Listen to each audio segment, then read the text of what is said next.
How's it going, everyone? Kayne, let's take it here. Time for another pickups video. Let's get to it. We're going to kick this video off with my favourite movie of all time, Beverly Hills Ninja for Blu-ray.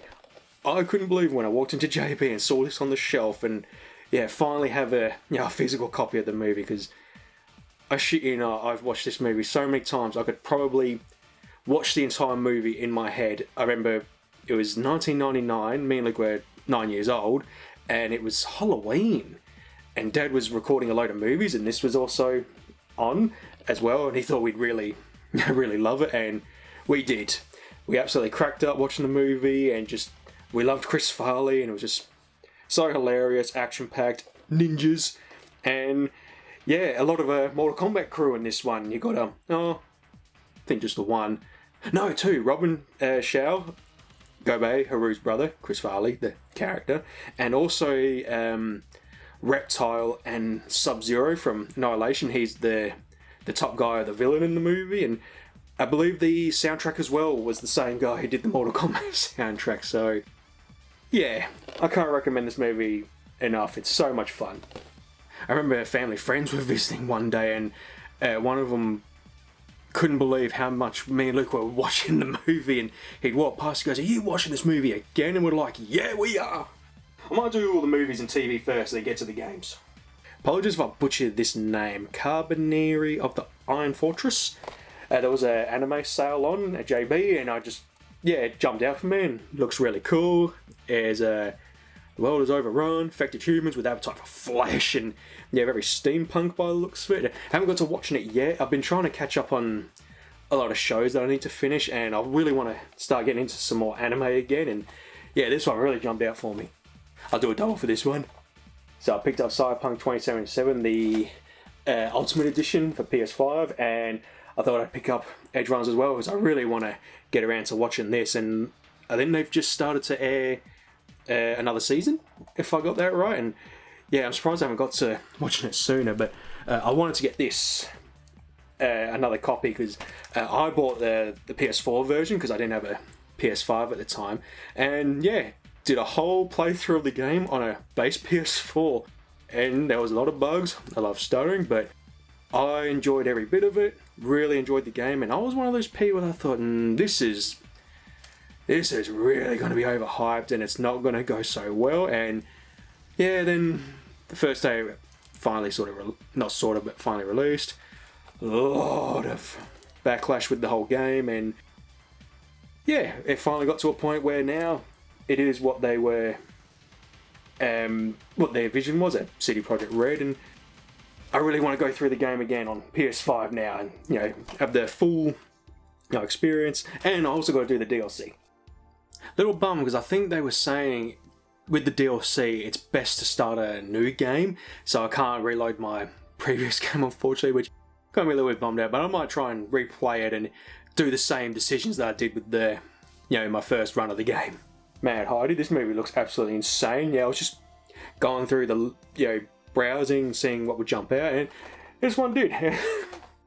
Dead Zone, Fight to Survive. Not a bad zombie movie, this one. Me and Luke watched it one afternoon, and we were like, this is pretty good for just, low budget zombie movie. I mean, there's a lot of crap out there, but no, this one we really enjoyed. The suits were really well made. They were wearing like Halo Spartan suits, and had to go into the dead zone that's radioactive, and the zombies they looked really cool, and there's like this big bad one that's hunting them down, and it was like draining their blood, and we have Michael J. White as the leading role, and I forgot his name. I can't remember which Jeffrey or Chad Michael Collins.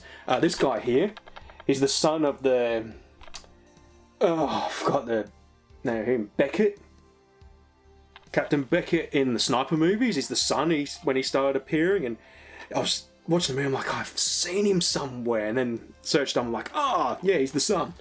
And last one, Knuckles. Need to get around to watching this, and Sonic 3. I haven't got to watching that one yet. Rightio, time for the games, and we're going to start with Astro Boy, a Mega Factor for the Game Boy Advance. Really sought after this one. Me and Luke have just been rewatching the anime back in the 80s. Released a DVD collection, and Oh, we forgot how much we loved that show, and Astro Boy was a big part of our childhood. It was the first anime we ever watched. Our grandparents took us to the video store one day and picked one out and said, "Hey boys, you might like this one." And yeah, we've loved Astro Boy ever since, and I thought I'd see if there was any games, and yeah, this one, it's a big one, high in price. And also picked up Astro Boy for PS2. There's also an Astro Boy game with the... Was it 2004? They released that a 3D animated movie, which I haven't seen yet. I need to get around to watching that. But I thought, I want to focus on anime Astro Boy, and then at some point I'll get the other game. And again, it's been on my list for a while. Extermination. Survival horror, very Resident Evil. I think the sounds like it's the first PS2 game that released, if I got that right. 2001. Oh, maybe it was one of the launch games. Hang on, we need to Google. Never mind, I was wrong. Tekken Tag Tournament was one. SSX, Madden NFL 2001. Dynasty Warriors 2. I remember Dad really loved that game, and he loved all the Dynasty Warrior games. And Dead or Alive 2. Oh, really? I didn't know that. That was for North America. In Japan, it was Ridge Racer 5, Hissen, and Street Fighter EX3.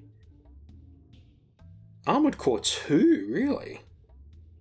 History lesson. So why did I think Extermination was the first? Hang on. Oh, it was used as a showcase for the system. Okay. It was considered the first survival horror release for PS2. There it is. It's representative of John Carpenter's Thing. Yeah, I remember I was watching a long play of it many years ago because I was looking for games that are like Resident Evil, and yeah, I've been wanting to get this for a while, and yeah, I got a offer from a seller, and I thought, oh, go on then, finally. And I like that it's a foil cover. Alrighty, the rest of the games are PS5. So many sales are on. Picked up Rayman 30th Anniversary Edition. So glad to see Rayman back and having the first game on a current console, because yeah, this was a family favourite back in the day. I remember parents hiring it out one night, and yeah, this was one of Mum's favourites, watching me and Luke play, because it was just so hilarious and funny, and yeah, we weren't beating each other up because we lost in Tekken. Had my eye on these two for a while, and got it for half price.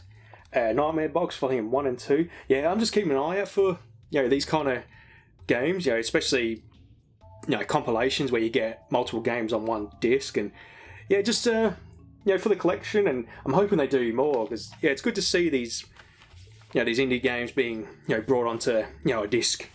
I think I really wanted to play Burnhouse Lane. Yeah, it's a 2D side scroller. Same with Anglerfish. So yeah, the one I was kicking myself over because I was waiting for a sale, and yeah, it's really hard to get now. That Signalysis, the Resident Evil one, with the the cyber girl, like the black hair and the robot eye, if I remember. I had the game in my card on EB, and yeah, then I forgot about it. Now I can't even find it, and going up in price.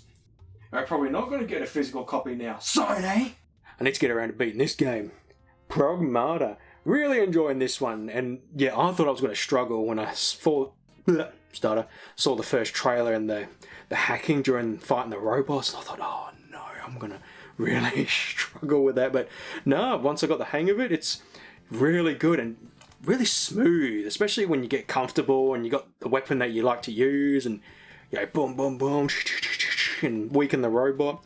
And I'm not so far. I just defeated the second or third boss, that really tall one in the city block, and had those baby robots walking around. And it was really massive. I think it was the second boss. I'm really bummed out now what Sony's done, because we're getting games like this straight out of the remastered collection. All these awesome games that that never had physical releases. It was just online only. Now we're getting them on physicals, and now we're probably not going to get them on physicals, which is a real shame, Sony. And you know what's going to happen down the line once it's all done. No more physical games. All the companies have all gone digital.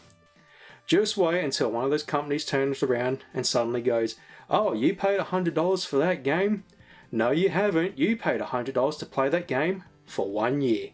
And once that year is up, you got to pay again to be able to play it for another year. It's gonna happen. I rant as I've got a load of PS5 games. I had these before that announcement. And I got most of these half price, so fuck you, Sony. I'm beating you already. Okay, let's see if I can get this right. Adelia Yumiya, The Alchemist of Memories, and The Envisioned Land. Got this for on sale, and thanks everybody. Cut the box guard and they've sticky taped it back together. It must have been on the top when they got the package, but yeah, just add into my collection of just games that I really want to try and something I probably wouldn't give a go. And yeah, I think I got it for half price actually. I should have got it for even more with the damaged box. Currently doing a playthrough of this one. Oh, I hate this place, Alien Edition. This is really fun, and yeah, I was just browsing EB Games and saw this on pre-order and I thought I'd give it a go. And yeah, I'm having so much fun with it. It's my kind of game. It's survival, top down, very spooky, very scary, 80s retro vibe to it. And yeah, I only meant to play for about an hour when I wanted to just record a session. And yeah, I kept playing and now I want to do a full run of the game. I think I'm about halfway, but yeah, really enjoying it.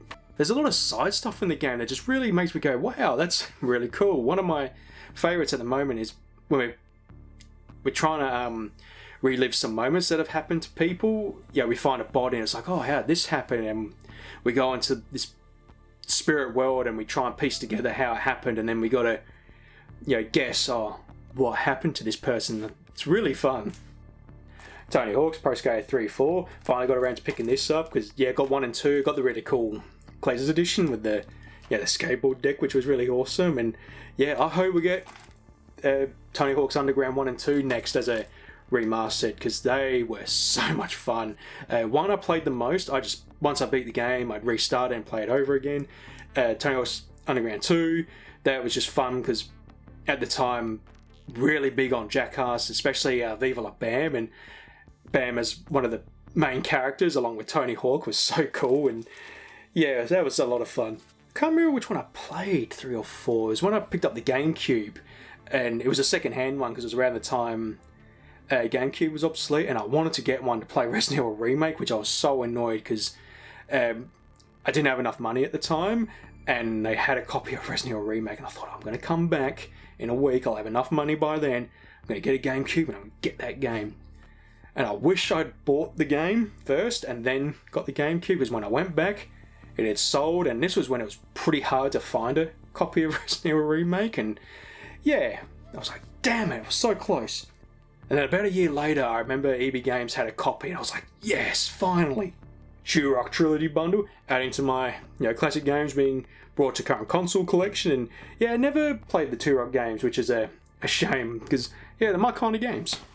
Another game series I never got to play, Dragon Quest 1 and 2 Remastered. So yeah, once again, just picking up all these games that I never played, and they've done remasters or remakes, and yeah, finally get to playing at some point. Alrighty, last one for the video. Elden Ring, the Shadow of the Erdtree Edition, which I think's got everything in it. I've never played any of the Souls games. When seeing people play them, seeing how hard it looks, and I'm thinking, geez, if they're struggling, I'm definitely going to struggle. And I really got frustrated with Jedi Fallen Order, and I actually put the game on easy because it was just, I like a challenge, but when the game gets really hard, I just want to play. And then if I'm feeling comfortable, I'll then put the difficulty up, which I think after about the halfway point, I put it up a bit, and I thought, no, this is perfect. Not too hard and not too frustrating. But yeah, I really want to get into the Souls games, and I was reading up that apparently to get started, Elden Ring's a little bit more tame than the other Souls games, which apparently is not a lot. It's still pretty brutal, but alright, if that's one people recommend, I'm definitely going to at some point jump into it and finally get to playing a Souls game. Alright, that wraps up another pickups video. Thanks all for watching, and I will see you later.